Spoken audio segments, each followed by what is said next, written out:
Hai guys, kembali lagi bersama gua di Saka yang review. By the way, apa kabar kalian semua? Mudah-mudahan baik-baik aja ya. Pada kesempatan kali ini, Saka yang akan mereview sekaligus membahas sebuah film yang sedang menjadi trending request para pecinta film. Ya, apalagi kalau bukan sequel dari film Train to Busan yang sangat seru. Bahkan sampai masuk ke dalam film box office. Dan film kali ini berjudul Peninsula 2020. Film ini menceritakan 4 tahun setelah kejadian film Train to Busan. Mungkin sudah banyak juga yang membahas film ini. Ya, secara gitu film yang paling ditunggu. Namun tenang, sudah dipastikan setiap kreator video mempunyai caranya masing-masing untuk mendeskripsikan film tersebut. Harap tonton video ini sampai akhir, di samping biar kalian ngerti, juga karena akan ada analisis untuk film ini. Baiklah, daripada berlama-lama, mari kita langsung saja ke pembahasan kita. Dan jika kalian suka dengan channel ini, silahkan subscribe aja, biar gak ketinggalan video-video menarik lainnya. Film ini diawali dengan scene sekelompok survivor bernama Jong Seok. Gue di sini nggak ganti nama lagi kayak kemarin ya, biar berasa seriusnya, biarpun belibet nyebut namanya. Jong Seok bersama keluarganya yang mengendarai mobil akan segera pergi meninggalkan negara Korea yang sudah kacau balau karena wabah zombie. Diceritakan Busan pun sudah porak-poranda dalam waktu singkat. Hingga di tengah perjalanan, mereka dicegat oleh seseorang yang meminta pertolongan. Ia bilang, "Tolong ajak kami pergi. Aku punya anak dan istri." Namun dengan berat hati, Jong tidak bisa mengajak lelaki itu hingga tiba-tiba benar saja. Datang seorang wanita bersama anaknya yang masih balita. Ia memohon untuk diajak pergi meski cuma anaknya saja yang pergi. Namun juga dengan berat hati Jong pun meninggalkannya. Alhasil mereka pun ditinggalkan dan tak tahu harus bagaimana. Juga diberitakan bahwa wabah zombie ini sudah mencapai level yang parah. Sehingga seluruh pertahanan militer dan pemerintah pun hancur hanya dalam 1 hari saja. Bahkan Busan. Jika kalian pernah menonton film Train to Busan, para survivor yang tersisa berjuang sekuat tenaga menuju Busan untuk keamanan. Namun kini katanya Busan pun sudah runtuh. Jadi jika kalian ingin mengetahui nasib dari si ibu hamil dan 1 anak yang selamat di Train to Busan, kalian tidak akan menemukannya di sini. Kita bisa berspekulasi mungkin saja mereka tidak selamat atau bisa saja selamat, tidak ada yang tahu. Kembali kepada Jong Seok. Mereka akhirnya sudah sampai di kapal pengungsian guna meninggalkan Korea. Dan tujuan mereka adalah Jepang. Mereka akan mengungsi ke sana. Kakak dari Jong dan anaknya pun sudah aman di penampungan. Hingga tiba-tiba Jong mendapat kabar bahwa katanya tujuannya kini beralih. Bukan ke Jepang, melainkan ke Hong Kong. Sangat mendadak sekali, dan di saat yang bersamaan tiba-tiba di dalam penampungan ternyata ada pasien yang terinfeksi dan lolos masuk ke kapal itu. Hingga situasi menjadi kacau, mendengar kabar itu Jong pun berlari menyelamatkan kakaknya. Namun sudah terlambat. Anak dari kakaknya sudah terinfeksi, juga para pengungsi lain. Ia pun menyuruh kakaknya untuk segera pergi, namun ia memilih diam di tempat bersama anaknya, dan para zombie pun bangkit, kakaknya pun mati di sana. Kabar bahwa kapal terakhir yang mengangkut pengungsi terinfeksi pun menyebar, dan kini Korea dikarantina oleh semua negara selama 4 tahun. Dan film Peninsula pun dimulai. Diceritakan 4 tahun setelah kejadian di kapal tadi, kini Jong Seok sedang berada di Hong Kong dan menjadi gembel, atau istilahnya rakyat kalangan bawah. Yang tadinya dia seorang tentara, ia pun digerebek oleh sekelompok mafia Hong Kong guna diberikan tugas untuk sebuah misi besar. Ia pun bersama kakak iparnya pun dikumpulkan bersama para survivor lain guna mengambil truk yang berisi uang dalam jumlah besar yang terperangkap di jalanan kota di Korea. Awalnya mereka tidak ingin untuk kembali ke sana, namun karena mereka dijanjikan akan mendapatkan 2,5 juta dolar per orang dan juga melihat situasi kemiskinan yang mereka alami di Hong Kong, tidak ada cara lain untuk mengubah nasib. Mereka pun menerima tawaran itu dengan kembali ke Korea. Mereka pun diberi info bahwa tenang saja, zombie-zombie itu buta ketika malam, asalkan tidak ada cahaya dan suara yang mengundang kedatangan para zombie itu. Dan malam keberangkatan pun tiba. Mereka bersiap-siap dengan senjata dan telepon satelit untuk berkomunikasi ketika berhasil mendapatkan truk itu. Dipimpin oleh Jong Seok, mereka berlabuh menggunakan perahu karet. Terlihat pelabuhan yang sudah amburadul, karena memang Korea kini sudah menjadi negara mati. Di awal langkahnya, mereka sudah dikejutkan dengan tulisan-tulisan di aspal dengan tulisan "Tuhan sudah meninggalkan kita". Memang jika sudah terjadi seperti ini, pikiran manusia sudah jarang sekali ada yang waras. Maka mereka pun lanjut melangkah, dan untungnya menemukan sebuah mobil yang masih menyala dan mereka pun memakainya. Hoki parah. Di perjalanan diperlihatkan kota yang juga sama sudah amburadul, hingga mereka terhenti karena menemukan sebuah truk. Mereka pikir itu truknya, dan Jong turun untuk memeriksanya. Sesampainya di sana, ternyata itu bukan truknya, karena memiliki plat nomor yang berbeda. Namun pandangan Jong tertuju kepada bangunan kaca yang ia curigai, dan setelah memakai night vision terlihat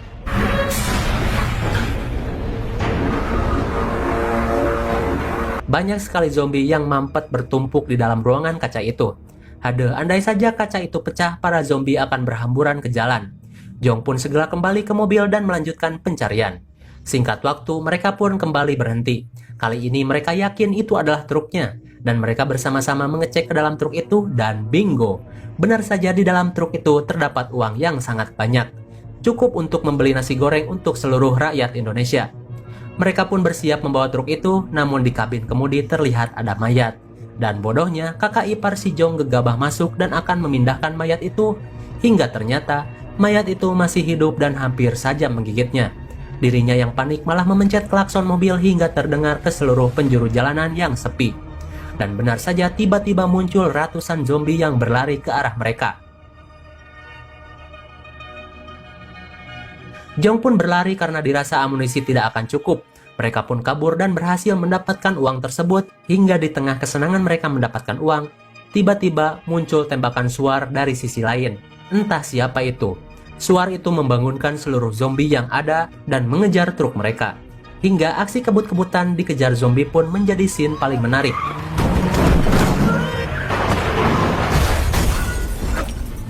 Seluruh timnya tewas karena kecelakaan dan dimakan zombie. Beruntung kakak iparnya berhasil selamat dengan masuk ke dalam truk tadi, dan Jong pun harus bertarung dengan para zombie hingga untung saja ia diselamatkan oleh seorang wanita remaja bersama seorang bocil yang imut. Dan di sini terjadi aksi yang sangat keren ketangkasan bocah ini dengan mengemudikan mobil tak kalah dengan aksi Fast and the Furious.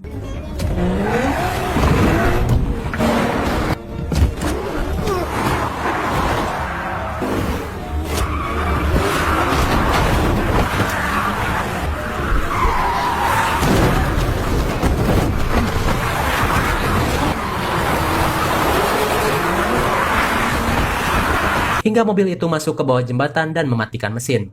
Karena terlihat di depannya banyak sekali zombie yang sedang nongkrong, maka si bocil pun mulai mengeluarkan RC modifikasinya untuk mengalihkan perhatian dari para zombie itu. Meski RC-nya harus terguling dulu, namun akhirnya ia berhasil membuat zombie itu bubar. Di sisi lain, kakak iparnya yang terjebak di dalam truk pun tiba-tiba ada seseorang yang mengalihkan zombie itu dengan mobil karaoke keliling. Dan komplotan berandal bersenjata itu pun menghampiri truk itu dan membunuh satu survivor yang masih hidup namun sudah terinfeksi, hingga tiba-tiba mereka menyadari ada seseorang di dalam truk itu. Ya, itu adalah kakak ipar Jong. Mereka menyandranya di markas mereka dan membawa truk tersebut. Dan di sisi Jong yang pingsan pun dibawa ke markas dari kedua bocil tadi. Di sana Jong sadar, terlihat ada satu orang kakek dan dua anak yang berada di markas itu. Hingga datanglah satu orang wanita. Dan ternyata Jong mengenali wanita itu. Ya, itu adalah wanita yang dulu 4 tahun lalu meminta tolong kepada Jong. Dan kini dirinya yang ditolong oleh mereka. Jong pun kaget dan shock. Mereka masih survive hingga saat ini. Dan diceritakan si kakek ini terus saja menelpon dengan menggunakan radio komunikasi. Ia terus saja menyebut nama Jen, yang katanya Jen pasti akan datang dan menjemput mereka. Meski sudah bertahun-tahun menunggu dan mereka hampir menyerah dengan jemputan itu. Namun sepertinya si kakek tidak. Ia tetap yakin suatu saat Jen akan menjemput mereka. Di sisi lain, kakak ipar dari Jong pun diseret masuk ke dalam markas para berandalan itu. Terlihat suasana yang mengerikan seperti perkumpulan orang gila. Banyak sekali mayat yang digantung di tempat itu, menandakan tempat itu bukan tempat perlindungan yang aman. Hingga seorang wanita tadi yang bernama Min pun bicara. Katanya mereka adalah para militer yang dibentuk untuk menyelamatkan warga sipil, namun kini mereka menjadi gila karena selama 4 tahun bantuan yang mereka harapkan tak kunjung datang. Ia tahu karena dulu mereka pun pernah tinggal di sana, lalu memutuskan untuk melarikan diri. Kembali kepada para berandalan tadi, mereka mempunyai pemimpin yang biasa disebut Kapten Seo. Dirinya pun sudah hampir gila dan akan bunuh diri karena sudah putus asa. Hingga ia mendapat kabar dari temuan para anak buahnya, yang menemukan sebuah truk yang berisi uang yang banyak. Ia pun penasaran dan melihatnya. Dan benar saja, ia menemukan uang yang banyak dan telepon satelit. Hingga ia mengaktifkan telepon itu dan ada panggilan masuk Ternyata itu adalah para pengutus yang ingin menanyakan kabar dari misinya, dan sialnya malah si kapten yang menemukannya. Ia pun membuat perjanjian dengannya untuk mengirimkan uang itu asalkan ia bisa keluar dari tempat ini. Oh ya, dan kini nasib dari kakak ipar Jong pun malah menjadi kelinci permainan oleh para berandalan itu. Ia dipilok dengan nomor 61 dan dikurung di dalam sebuah peti kemas bersama para korban lainnya. Ternyata sudah banyak juga yang menjadi korban atas perlakuan berandalan itu. Mereka pun dijadikan wahana hiburan bertahan hidup dari zombie-zombie yang mereka tangkap. Sungguh mereka semua orang-orang gila, dan mereka senang akan hal itu.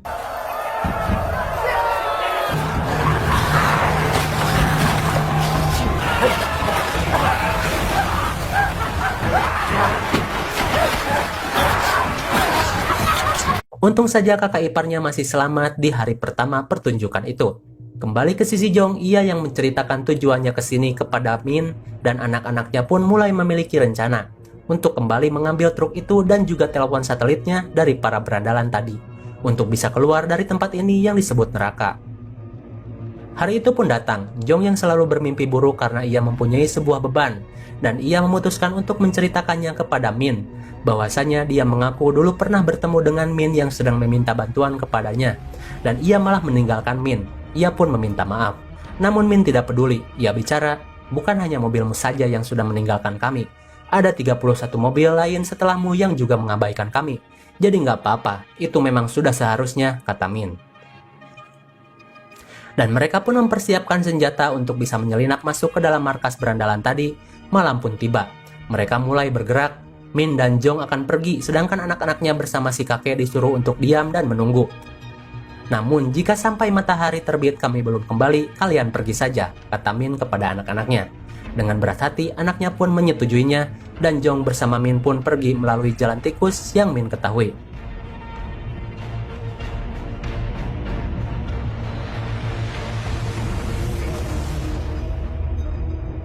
Jong dan Min pun sampai di truk, uangnya pun masih utuh, dan sayangnya telepon satelitnya rusak, hingga tiba-tiba datanglah seorang lelaki dari komplotan itu bawahan dari si kapten. Ia pun ditodong dan disuruh diam. Namun lelaki itu bilang, bisa kan kalian membawa kami pergi? Dan Jong pun pergi menyelamatkan kakak iparnya yang sedang dijadikan kelinci permainan oleh para berdebah gila di sana. Dan sesaat sebelum kakak iparnya diterkam, datanglah Jong menyelamatkannya. Untung saja si Jong adalah mantan tentara. Jadi ia sangat cekatan dalam berperang melawan zombie dan juga para orang gila bersenjata di sana. Dan peperangan pun terjadi yang membuat kakak iparnya mati tertembak.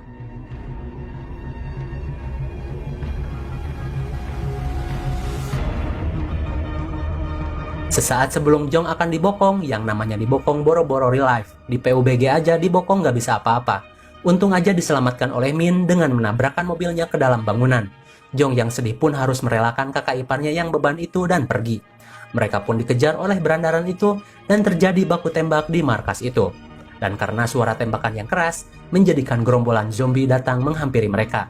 Truk Jong pun yang sedang melaju harus tersendat karena gerombolan zombie yang banyak, dan hampir saja mereka mati. Untung saja di belakang muncul mobil anaknya yang menjadikan pengalih perhatian dari para zombie itu.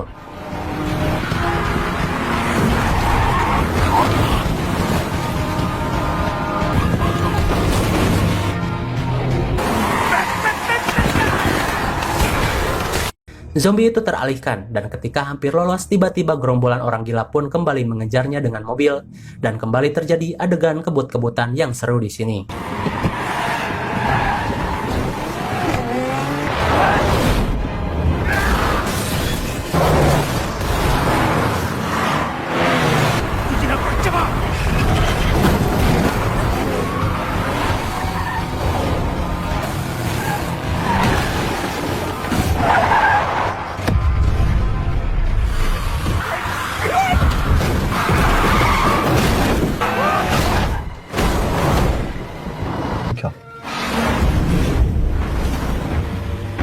Dan karena tak kunjung ketangkap, mereka pun kesal dan mengaktifkan lampu ke arah mereka supaya para zombie mengejar Jong dan Min. Anak dari Min pun membuat ombak zombie dengan mobilnya sehingga para pengejar terguling.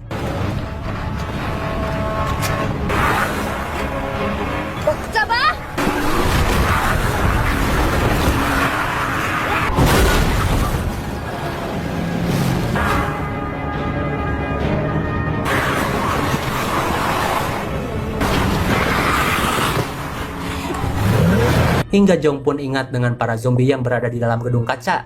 Ia pun menyuruh Min mendekati kaca itu, dan Jong menembak kaca itu sehingga pecah dan memuntahkan ribuan zombie dari dalam, yang membuat para pengejar pun terjebak dan mati digigit zombie.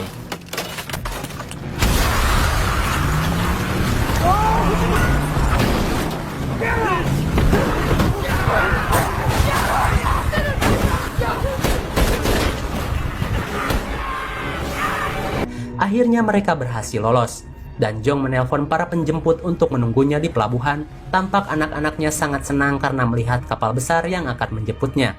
Hingga 저기 배야? 와, 오예!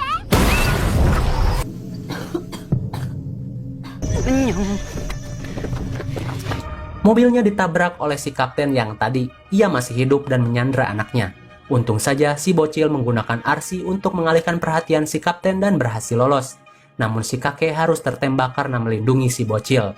Dan Min tertembak di kaki. Si kapten lolos menggunakan truk yang penuh dengan uang dan akan membawanya sendiri untuk kabur. Namun ketika ia sampai di dalam kapal, si pemimpin mafia pun malah menembak si kapten sampai mati. Untung saja si Jong gak jadi masuk ke kapal itu. Ternyata mereka cuma dijebak saja.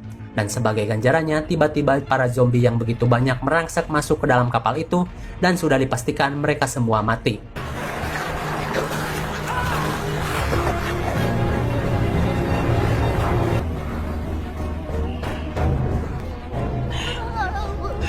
Di sisi Jong, si kakek yang sekarat pun lalu mati, menyisakan kesedihan bagi mereka, karena si kakeklah yang menolong mereka ketika tidak mampu melawan zombie 4 tahun yang lalu. Dan tiba-tiba keajaiban pun datang. Terdengar dari kejauhan muncul kapal Hercules yang datang menjemput mereka. Dan Min pun bilang kepada Jong bawalah anak-anak pergi dari sini karena memang ia pun sudah tidak kuat berjalan karena kakinya tertembak. Dan ia pun akan melindunginya dari belakang. Mereka pun berlari sekuat tenaga menuju pesawat yang sudah mendarat. Sambil dikejar-kejar zombie yang mulai berdatangan, Min pun melindungi mereka dan ia pun terjebak di dalam mobil truk. Ia pun membunyikan klakson mobil guna memancing para zombie yang akan mendekati anak-anaknya. Jong pun sampai, ternyata itu adalah para tentara PBB dan terlihat name tag-nya tertulis nama Jen. Benar saja kata si kakek tadi, Jen pasti akan datang, namun sayangnya si kakek sudah mati.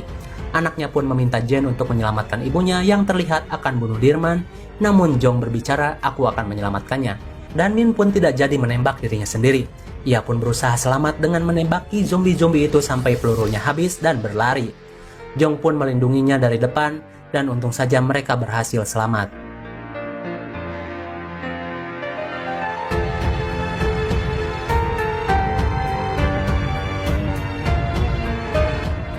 Dan aman sejahtera di dalam pesawat yang akan membawa mereka ke tempat yang lebih baik. Lalu tentu saja film pun berakhir.